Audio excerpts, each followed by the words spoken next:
দাঁড়ান, এই দক্ষিণমুখী করে ঘরটা করা হয়েছিল, এই জায়গাটা, এই গোলাপ গাছটা যেখানে। আচ্ছা, এটা প্রথম কি হয়েছিল? প্রথম ঠাকুর ঘর, আটচালা ঘর, ঠাকুর ঘর। 39-এর মাঝামাঝি এই ঘরে এইখানে ঠাকুর ঘর হয়েছিল। এরপরে এটাকে কয়েক বছর পরে তারপরে নিয়ে গেল। আচ্ছা, আসে আস্তে আস্তে পরে দেখেন স্লিপ করবেন। রাম রাম রাম।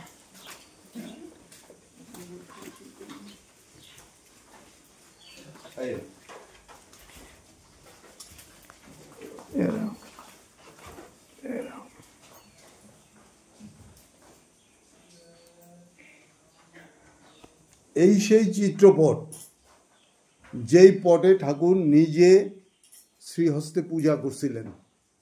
এটার একটা প্রাসঙ্গিক ঘটনা বলি। 1943-43-এ যুদ্ধ শেষ হওয়ার পথে এমন সময় আমাদের মানুষজন যার যেমন বাড়ি ঘরে যেতে লাগলো, তখন আমাদের ফেনী বাড়িতে একটা পারিবারিক অনুষ্ঠান, তো সেখানে সবাই যেতে হবে। ঠাকুর তখন বিলোনিয়া বাড়িতে এখানে আছে। তো বাবা তখন বলল যে ঠিক আছে তোমরা সবাই যাও, ঠাকুর তো আছে, আমি যেতে পারব না। তো যথারীতি রয়ে গেল। এই পরের দিন সবাই গেল। পরের দিন সকালবেলা এই এই এই ঘরটাতেই, আটচালা ঘরটাতেই, পরদিন সকালবেলা 9:30-টা বাজে ঠাকুর ঘরে বাবা টুকটাক কাজকাম করতেছে। আবার ঠাকুরের স্নান টান করাইতে হইব, তারপরে এদিকে ভোগারতি দিতে হইব। তো এরপরে আপনার হঠাৎ করে বাবা খবর পাইছে যে একজন লোক, গ্রামে একজন লোক মারা গেছে। বাবার ছোটোবেলা থেকেই ওই শ্মশানে যাওয়ার একটা অভ্যাস। তো এরপরে আপনার বাবা মনে মনে করেন আজকে আর যাওয়া হইব না, কেমনে যাবো, বাড়িতে কেউ নাই, ঠাকুর একা। কিছুক্ষণ পরে ঠাকুর আস্তে আস্তে কইতেছে, এই খাটে বইয়া তখন কইতেছে, শ্মশানে গেলে পুণ্য হয়, সব দাহে যাওয়া পুণ্যের কাজ। ঠাকুর নিজে নিজেই কইতেছে। তো বাবা এইদিকে কাজ করে আর ঠাকুর কথাগুলি শুনতে আছে। বাবা মনে মনে বলছে ঠাকুর বোধ খবর পাইছে মারা গেছে যে এরকম। কিছুক্ষণ পরে ঠাকুর আবার কথাটা রিপিট করে, শ্মশানে গেলে পুণ্য হয়, সব দাহে যাওয়া পুণ্যের কাজ। তো বাবা এবার ঠাকুর কইতেছে, আপনি যে কোন শ্মশানে গেলে পুণ্য হয়, এখন কটা বাজে, আপনারা স্নান টান করাইতে হইব, আবার এদিকে পূজা দিতে হইব, কেমনে না না যাও যাও যাও, শ্মশানে যাও, গেলে ভালো। তুমি ইয়া করো, ওই মুখাগ্নি হইয়া গেলে একটু আম কাষ্ট দিয়া তুমি আইসা করো, তাইলে যাইতাম নি, আপনি কন নি। বলে হ যাও। তো বাবা ঠাকুর যখন অনুমতি দিচ্ছে, তো ঠাকুরের কয়, দেখেন বাড়িতে কিন্তু কেউ নাই, আপনি কিন্তু দেখে রাখেন। ঠাকুরের আবার কইতে আছে। তো ঠাকুর কয় হ্যাঁ হ্যাঁ ঠিক আছে ঠিক আছে, আমি দেখে রাখুন, যাও। এই শ্মশানটা কাছে গেল গিয়া শ্মশানে। আর শ্মশানে গেছে, শ্মশানে তো বিভিন্ন ইয়াতে দেরি হয়, দেরি হইতে হইতে ভালো দেরি হইতেছে, বাবা ছটফট করতেছে, মুখাগ্নি হইতে আছে না, আম কাজটাও দিতে পারে না, আইতেও পারে না। যাই হোক শেষ দিকে মুখাগ্নি হইল, তারপরে আম কাজটা দিয়া নদীতে, পাশে নদী, স্নান করিয়া দৌড়াইয়া আইছে। আইয়া ঘরে ধুতি টুতি পইরা বাবা যাইব, এমন সময় এই ঘরের থেকেই শুনতে আছে ঘন্টার আওয়াজ। কিরে বাবা কিরে, বাড়িতে তো কেউ নেই, কে ঘন্টা বাজায়?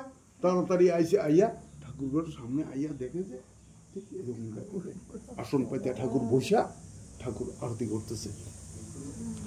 বাবা আর কোনো কথা বলে না, চুপচাপ দাঁড়াইয়া দেখতেছে। একে একে সব ইয়ে দিয়া ঠাকুর আরতি করছে। আরতি করিয়া ঠাকুরের মুখটা ধোয়াইয়া প্রসাদ ঠাকুরের নিবেদন করছে, নিবেদন করিয়া প্রণাম করছে, প্রণাম করে বাইরে এসে, বাইরে দরজা বন্ধ করছে। বাবা কজি এইটা কি ব্যাপার, ঠাকুরের পটে ঠাকুর নিজেকে কি করে পূজা করে, আবার প্রণাম করতেছে, ভোগ নিবেদন করতেছে। তো বাবা আর ডরে আর কিছু কয় না, এমনিতেই দেরি হয়ে গেছে। যাই হোক কিছুক্ষণ পরে ঠাকুর ইয়ে করে দরজা খুলছে, দরজা খুলে ঠাকুরের মুখ ধোয়া দিয়া প্রসাদটা এই টেবিলের উপরে রাখলো। এই টেবিলের উপরে রাখা তারপরে নাও নাও ভোগ হইয়া গেছে, প্রসাদ পাও, এই কথা কইয়া বাবার কইল। বাবা যথারীতি প্রসাদ নিয়েছে, আর তো ইয়ে করে না। সারাদিন গেছে। রাত্রেবেলা যখন ঘুমাইতে যাইব তখন বাবা আস্তে ঠাকুরের কইতেছে, কয় আমার তো শ্মশানে আজকে বড় দেরি হয়ে গেল, আমি আইতেও পারি না, আপনি কইছেন মুখাগ্নি হইলে আম কাষ্ট দিয়া ইয়ে করার জন্যে। হ হ আইসা দেখলাম আপনি পূজা করতেছেন, আপনি আপনার পটে কি করে পূজা করলেন? ঠাকুর হাসে, মুসকে মুসকে হাসে আর কইতেছে, এইটা ঠিক। আজকে বহুদিন পরে আমার গুরুদেব শ্রী অনঙ্গদেব এই পটে অধিষ্ঠান হয়েছে, তাই আমি আমার গুরু সেবা করছি। আমি আমাকে পূজা করি নেই, আমার গুরুকে পূজা করছি। এটা হচ্ছে সেই পট যেই পটে ঠাকুর নিজে শ্রীহস্তে পূজা করছেন। এবং ইন্ডিয়া, বাংলাদেশ, কোথাও কোথাও আমি বিভিন্ন জায়গায় যতটুকু ঘুরছি, কোথাও ঠাকুরের শ্রীহস্তে পূজিত কোনো পট নাই। এটা হচ্ছে সেই পট। আচ্ছা, এখন জিনিসগুলি দেখাই আপনাকে।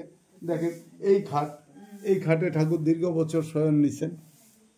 এই সেই জলচকি যেটার মধ্যে ঠাকুর এখানে বৈশা এখানে পা রাখতো, পা রাখলে এখানে সবাই প্রণাম করতো এই জলচকির উপরে।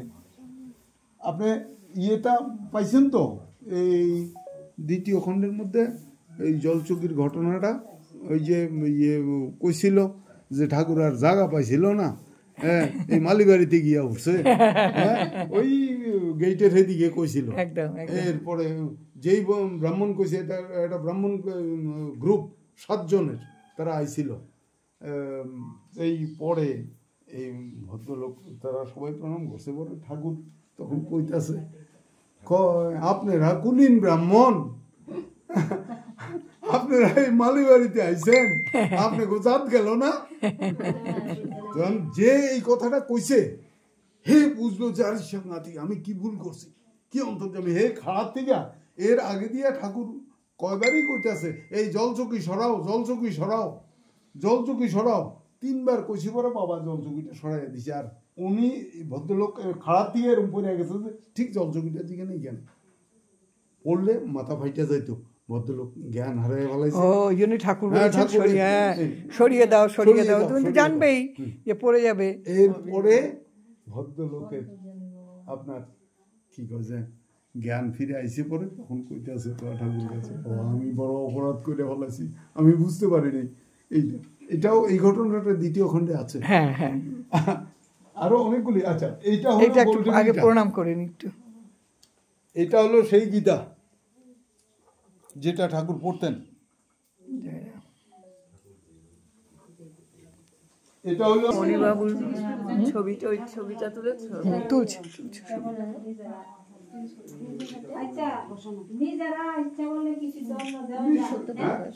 আপনার বাড়িতে আপনার যা মন চায় তাই দিবেন। এইটা হচ্ছে এক্সেপশনাল বাড়ি, স্মৃতি মন্দির এক্সেপশনাল। এইখানে যে নিয়ম চলে আছে সেই নিয়মে চলবে, এটা ব্যতিক্রম হতো না। আর আপনার বাড়িতে আপনার আপনি যা মনে চায় তাই খাওয়াবেন। ওটা তো সব পুজো শুরু হোক, আমি বলা ঠিক না, ওই এখানে আমি যে কিছু